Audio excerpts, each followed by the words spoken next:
अस्सलामुअलैकुम एवरीवन। आज की इस वीडियो में हम पढ़ेंगे टाइप्स ऑफ बोन फ्रैक्चर। उससे पहले हमें बताना चाहिए फ्रैक्चर है क्या। तो लिखा हुआ है fracture is the breaking of bone due to any injury, कि किसी भी इंजरी की वजह से जब हमारी बोन ब्रेक होती है उसको हम फ्रैक्चर कहते हैं। अब हमारे पास कुछ टाइप्स होते हैं फ्रैक्चर की, इसमें 3 टाइप्स बताई गई हैं। एक है सिंपल फ्रैक्चर, दूसरा है कंपाउंड फ्रैक्चर और तीसरा है कॉम्प्लिकेटेड फ्रैक्चर। सबसे पहले लिखा हुआ है सिंपल फ्रैक्चर होता क्या है। तो a simple fracture is also called the close fracture in which bone is cracked but does not break the skin and not exposed. Simple fracture को हम क्लोज फ्रैक्चर भी कहते हैं और उसमें क्या होता है कि बोन में क्रैक तो आता है लेकिन ना ही स्किन ब्रेक होती है और ना ही बोन जो है वो हमें बाहर नज़र आ रही होती है स्किन से। जिस तरीके से यहाँ पे डायग्राम बनी हुई है आप देख सकते हैं। दूसरा है a compound fracture. A compound fracture is categorised by the complete breaking of bone and the piece of bone is visibly passing outside the skin.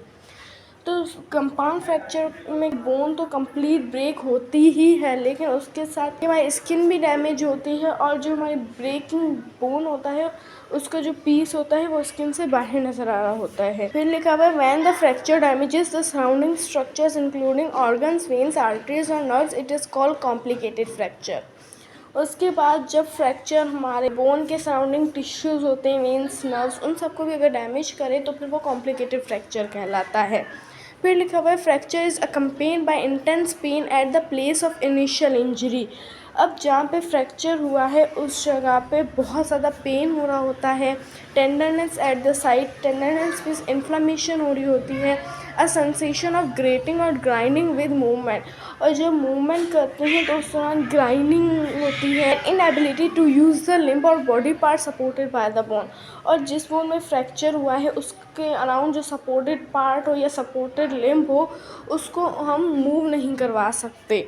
फिर physical science include deformity of the part. फिर क्या होता है उस part की deformity हो जाती है, स्वेलिंग हो जाती है उस रीजन में, डिस्कलरेशन हो जाती है, ओवरलाइंग स्किन मीन्स जहाँ पे फ्रैक्चर है उसके ऊपर जो स्किन होती है वो डिस्कलरेशन हो जाती है, कलर चेंज हो जाता है, and abnormal mobility of the bone, और एबनॉर्मल मोबिलिटी होती है उस बोन की।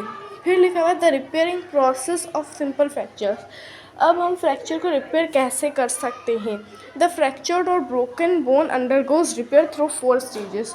तो जो ब्रोकन बोन होती है उसको हम रिपेयर कर सकते हैं 4 स्टेजेस से पास करवा के। एक हमारे पास है हीमाटोमा स्टेज। लिखा हुआ है when fractured occurs the blood vessels within the bone and its surrounding periosteum break. अब जब फ्रैक्चर होता है, जिस बोन के अंदर फ्रैक्चर होता है तो उसकी जो सराउंडिंग ब्लड वेजल्स होती हैं, आउटर लेयर होती है जिसको हम पेरिस्टियम कहते हैं, वो ब्रेक हो जाती है। Blood escapes and massively accumulates into the surrounding which form a clot called haematoma. और जैसे ब्लड वेसल्स ब्रेक होती हैं, बहुत ज़्यादा ब्लड लॉस हो रहा होता है तो फ्रैक्चर वाली साइड पे आके क्लॉट होना शुरू हो जाता है, जमा होना शुरू हो जाता है, और जिसको हम हीमाटोमा कह रहे होते हैं। The immune system activates and reduces swelling at the sign of injury. और जैसे हीमाटोमा बनता है हमारा जो इम्यून सिस्टम है वो एक्टिवेट होता है और वो स्वेलिंग करवाता है इंजरी वाली साइड पे। Receptors develop pain sensation and due to suspended blood vessels the blood cells are deprived of nutrients and begin to die. अब जो रिसेप्टर्स हैं वो पेन को डेवलप करते हैं। जब हमारे हीमाटोमा बनता है तो उसके अंदर कुछ damage blood vessels, damage tissues वगैरह भी आते हैं हीमाटोमा के अंदर, तो उनको क्या होता है न्यूट्रिएंट्स नहीं मिल पा रहा होता, ऑक्सीजन नहीं मिल पा रहा होता, तो वो डाई होना शुरू हो जाते हैं। The haematoma internally seal the fracture side. अब हीमाटोमा क्या करती है, जो फ्रैक्चर साइड होती है उसको कम्प्लीटली सील कर देती है, preventing further blood loss and provides a framework for healing process. Further blood loss नहीं होने देती और दूसरा एक फ्रेमवर्क का काम करती है। फिर दूसरा स्टेज जिसको हम फिब्रोकार्टिलेजिस कैलस फॉर्मेशन कहते हैं। अब जो पहले तो हीमाटोमा बनता है, हीमाटोमा के पास फिर फिब्रोकार्टिलेजिस कैलस बनता है। लिखा हुआ है within weeks new blood vessels and numerous osteoblast develop from the periosteum and enter the haematoma. अब कुछ ही हफ्तों के बाद बस नई ब्लड वेजल्स और कुछ ऑस्टियोब्लास्ट सेल्स डेवलप होंगे पेरिस्टियम से और फिर वो हीमाटोमा के अंदर आएंगे। Osteoblast quickly divides and give rise to this spongy bone in the region close to new blood vessels. अब ऑस्टियोब्लास्ट सेल्स जब अंदर आएंगे तो वो क्या करेंगे, अपने आप को डेवलप करेंगे, डिवाइड करेंगे और स्पंजी बोन बनाएंगे न्यू ब्लड वेजल्स के around. The next phase of healing begins by the formation of new tissues called granulation tissues. उसके बाद क्या होगा कि इसके अंदर न्यू ग्रेनुलेशन टिश्यूज़ बनेंगे जो कि एक बोन मैट्रिक्स रिलीज़ करेंगे, जिस बोन मैट्रिक्स के अंदर हमारे पास क्या होगा, फिब्रोब्लास्ट होंगे, एंडोथेलियम सेल्स होंगे, मैक्रोफेजेस होंगे, कोलेजन और फिब्रिन भी होगा. All of them are added up and develop a mesh work और फिब्रोकार्टिलेजस कैलस. फिर ये सब जो हो गए ग्रेनुलेशन टिश्यूज़ के अंदर जो बोन मैट्रिक्स होगा वो सब उसके अंदर ये सब होंगे और ये सब इंजरी वाली साइड पे जाएंगे, मीन्स के ब्रेक इन बोन के अंदर जाएंगे, मीन्स इंजरी वाली साइड पे जाएंगे. आगे लिखा हुआ है the dead cells are phagocytized by macrophages. उसके बाद जो मैक्रोफेजेस क्या करेंगे, उन डेड सेल्स को खाना शुरू कर देंगे. The osteoblast develop spongy bone and fibroblast cells produce collagen fibres to reform the fracture bone. अब हमारे पास इसके अंदर जो ऑस्ट्रोब्लास्ट सेल्स हैं, एक तो वो क्या करेंगे, स्पंजी बोन बनाएंगे और जो फिब्रोब्लास्ट सेल्स हैं वो क्या करेंगे, कोलेजन फाइबर को प्रोड्यूस करेंगे ताकि फ्रैक्चर बोन को रिफॉर्म कर सकें. Bony callus formation stage, third stage है. इसमें लिखा हुआ when the soft callus is formed later it is calcified and turn into hard bony callus. अब जब सॉफ्ट कैलस बन जाता है फिर क्या होता है, उसमें कैल्शियम डिपॉजिट होता है और वो कैल्सिफाइड होकर हार्ड बोनी कैलस में कन्वर्ट होता है. As the bony callus formation progresses it is replaced with bone. और जैसे ही ऑसिफिकेशन होती है या कैल्सिफिकेशन होती है, कैल्शियम डिपॉजिट होता है, बोन क्या हो जाता है, हार्ड बन जाता है. The hard callus formation is initiated around 3 weeks. और ये जो हार्ड कैलस फ्रैक्चर के 3 वीक्स के बाद बनना शुरू होता है और 3 मंथ तक बनता रहता है.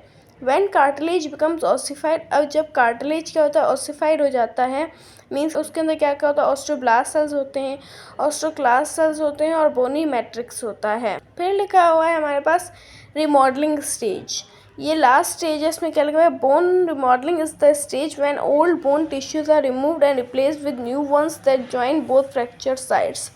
अब बोन रिमॉडलिंग एक ऐसा स्टेज है जिसमें कहते हैं कि हमारे जो ओल्ड बोन के टिश्यूज़ होते हैं वो सब रिमूव होते हैं और न्यू टिश्यूज़ के साथ रिप्लेस होते हैं, जो कि फ्रैक्चर वाली दोनों साइड्स को जोड़ते हैं. मॉडलिंग होती कैसे, जब हमारे पास जो ऑस्ट्रोब्लास्ट सेल्स हैं वो क्या करते हैं, फ्रैक्चर वाली साइड को डिटेक्ट करते हैं और वहाँ पे कुछ मोनोसाइट्स को इंड्यूस करते हैं, जो कि मोनोसाइट्स आपस में फ्यूज़ होकर एक मल्टी न्यूक्लिएटेड ऑस्ट्रोक्लास्ट सेल्स बनाते हैं.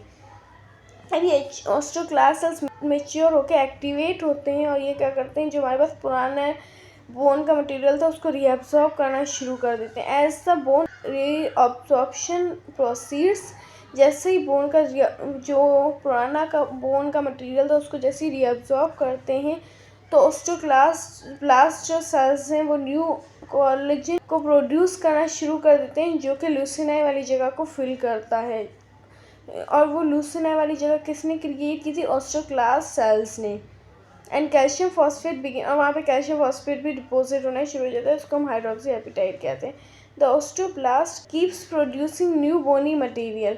अब जो ऑस्ट्रोब्लास्ट सेल्स हैं वो क्या करेंगे, नया बोनी मैट्रिक्स बनाना शुरू कर देंगे और ऑस्ट्रोसाइट्स में कन्वर्ट होंगे. Finally the bony callus is then remodelled by osteoclast and osteoblast and compact bone is added just like the original unbroken bone and fracture is heeled.